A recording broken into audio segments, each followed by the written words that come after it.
Hello les amis. Aujourd'hui on va voir ensemble la colorisation d'un dessin que j'avais réalisé pour les 5000 fans de notre page Facebook. Le dessin est réalisé avec un porte-mine 2 mm de couleur sépia sur un carnet de croquis de la marque Canson. Le papier de ce carnet n'est pas blanc mais ivoire.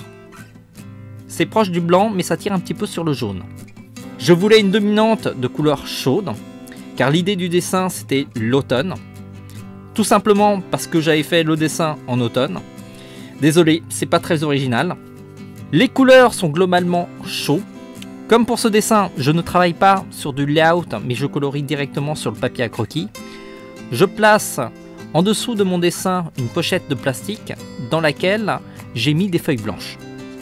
Comme le papier ordinaire absorbe beaucoup plus d'encre, je limite l'absorption de l'encre sur les feuilles inférieures en plaçant cette pochette plastique. C'est une astuce pour économiser l'encre. Pensez à ce petit geste pour soulager votre matériel. Vu le prix du feutre à alcool, ça vaut le coup. Attention, cette astuce a assez peu d'intérêt si vous prenez un papier épais. L'encre n'arrivera même pas à traverser l'épaisseur du papier. La colorisation est faite au feutre à alcool de la marque japonaise Delator.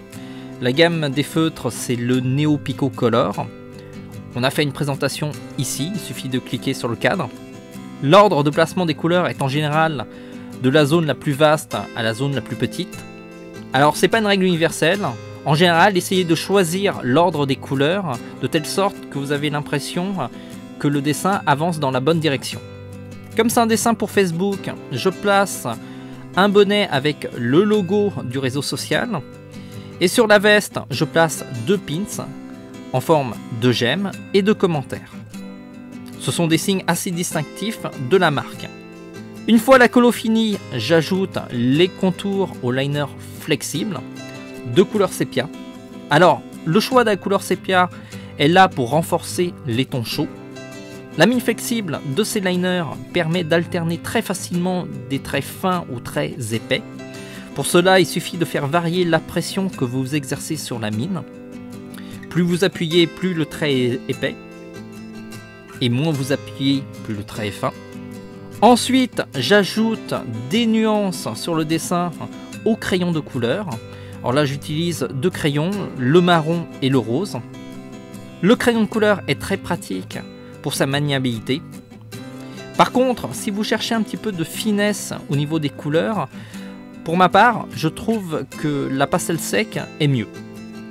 J'éclaircis certaines zones avec le fameux crayon de fusain blanc. Vous avez l'habitude de me voir l'utiliser dans les dernières vidéos.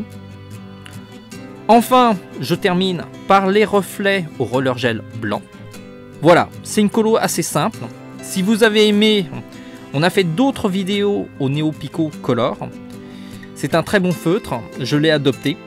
Le prochain dessin sera sans doute pour Twitter, parce qu'on arrive, il me semble, vers les 1500 followers. Donc si vous êtes nombreux à nous suivre, je vais devoir faire le dessin un peu plus rapidement. Si vous aimez nos vidéos, on compte sur vous pour en parler autour de vous. Si vous avez des questions, n'hésitez pas à écrire un commentaire. Je les lirai. Par contre, je ne vais pas répondre individuellement. Je vais en tenir compte pour les prochaines vidéos et comme ça, je vous répondrai de manière globale.